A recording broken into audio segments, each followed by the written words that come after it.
5'9" उंचीचा हा मुंबईकर फास्ट बॉलरनं आपल्या शानदार बॉलिंगनं साऱ्यांचंच लक्ष वेधून घेतोय.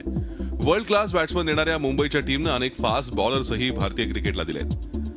अजित आगरकर आणि झहीर खान नंतर शार्दूलकडे मोठ्या आशेनं पाहिलं जात आहे.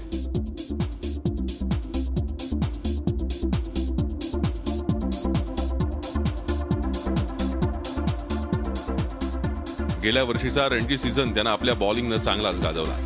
त्यानं विनय कुमारसह गेल्या सीझनमध्ये सर्वाधिक 48 विकेट्स घेण्याची किमया साधली. या रणजी सीझनमध्ये त्याची कामगिरी अजून बहरायची आहे. मात्र मुंबईसाठी रणजी खेळतानाच त्याला दक्षिण आफ्रिकेविरुद्ध प्रॅक्टिस मॅच खेळण्याची संधी मिळाली.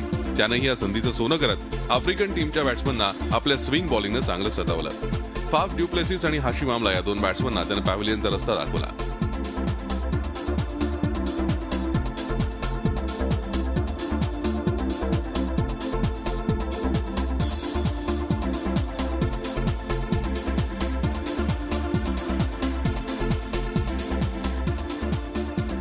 शार्दूलने या प्रॅक्टिस मॅचमध्ये 16 ओव्हर्समध्ये 4.37च्या इकॉनॉमीनं सर्वाधिक 4 विकेट्स घेतल्या. त्याच्या या बॉलिंगमुळेच बोर्ड प्रेसिडेंट 11च्या टीमला आफ्रिकन टीमला 302 रन्सवरती रोखता आलं. मुंबईच्या स्पीड स्टार आपल्या दैदिप्यमान कामगिरीमुळे आता टीम इंडियाचे दरवाजे ठोठवायला सुरुवात केली आहे.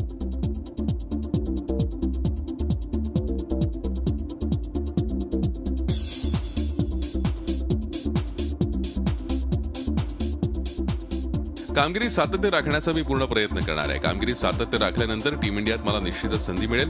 मिळालेल्या प्रत्येक संधीचं सोनं करण्याचा माझा प्रयत्न असेल. आफ्रिकन टीम विरुद्धची मॅच माझ्यासाठी अत्यंत महत्वाची होती. या सीझनमधील माझी ही सर्वोत्तम कामगिरी ठरली आहे. शार्दूल ठाकूर अचूक लाईन अँड लेंथवर बॉलिंग करतो.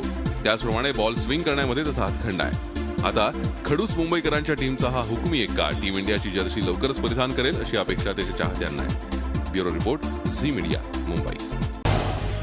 झी 24 तास रहा एक पाऊल पुढे.